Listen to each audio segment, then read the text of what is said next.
Hi, good morning everyone. Welcome to this topic of user administration in a Linux system. In this topic, we are going to cover a couple of things. First thing is about the user administration, that is using the password file. So the user's information is stored in the etc password file. We'll look at how these users are organized into different groups. So we'll look at the etc group file. We'll look at the structure of this particular file, and we will look at the information about the passwords, that is the password policies.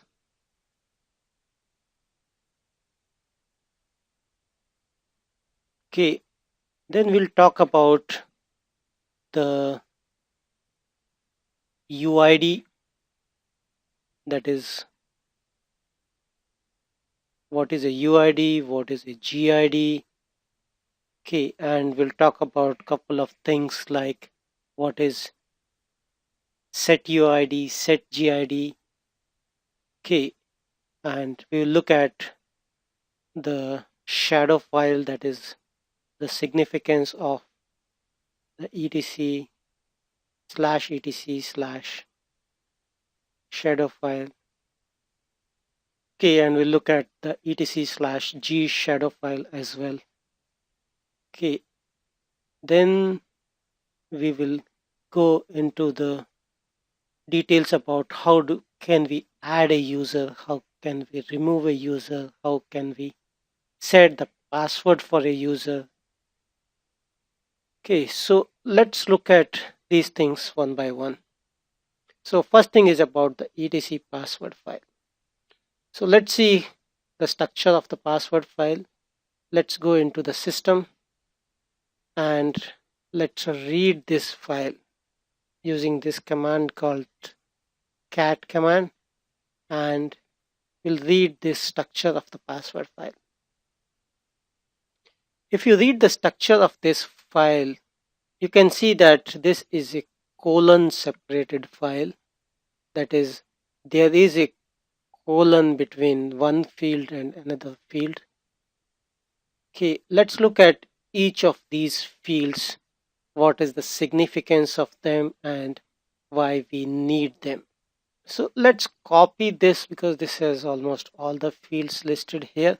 So let's say that I am copying this and let me paste it here.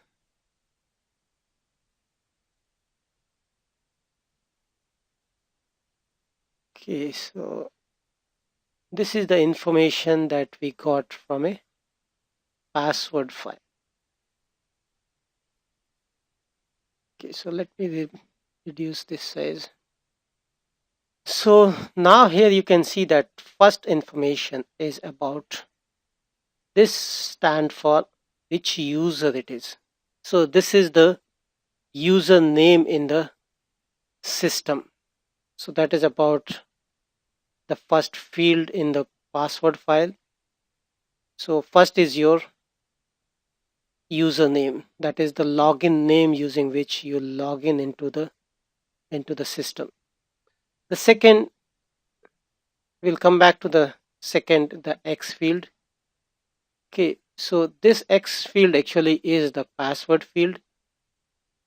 Okay, the X indicates that this password is there in the etc shadow file.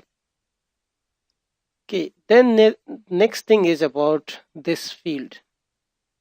Okay, so let's note down one by one. So first thing that we saw, this is your username.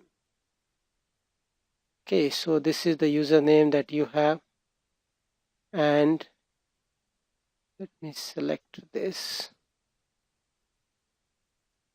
Okay, so this is the username using which you log into the system. This is the password using which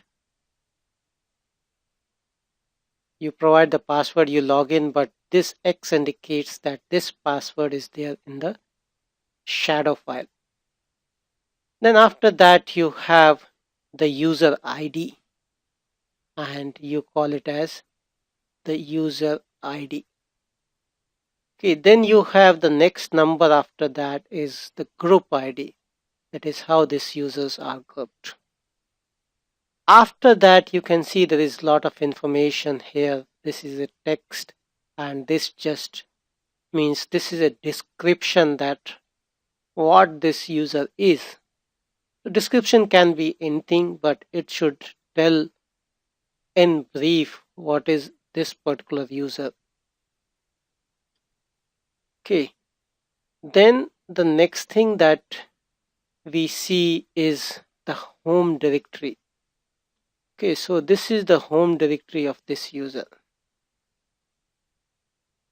And once the user logs in, this is the shell that he's going to get.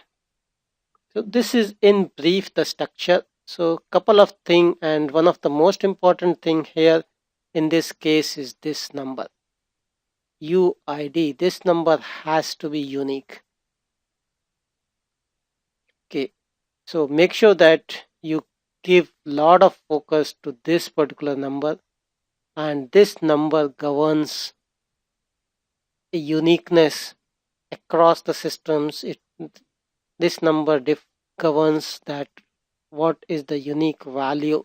So even if you change the username, this number doesn't change. So this UID doesn't change. So just take note of this particular number. Take note of the significance of this number. This is extremely important for a password file. So this is your password file that we just saw. Okay, so this is an etc folder, and the name is, we write it passwd, but we call it as a etc password. Okay, so that is a common way of calling this. So that is about the password file. In our next topic, let's look at the shadow file. Thank you for joining and have a nice day. Bye bye.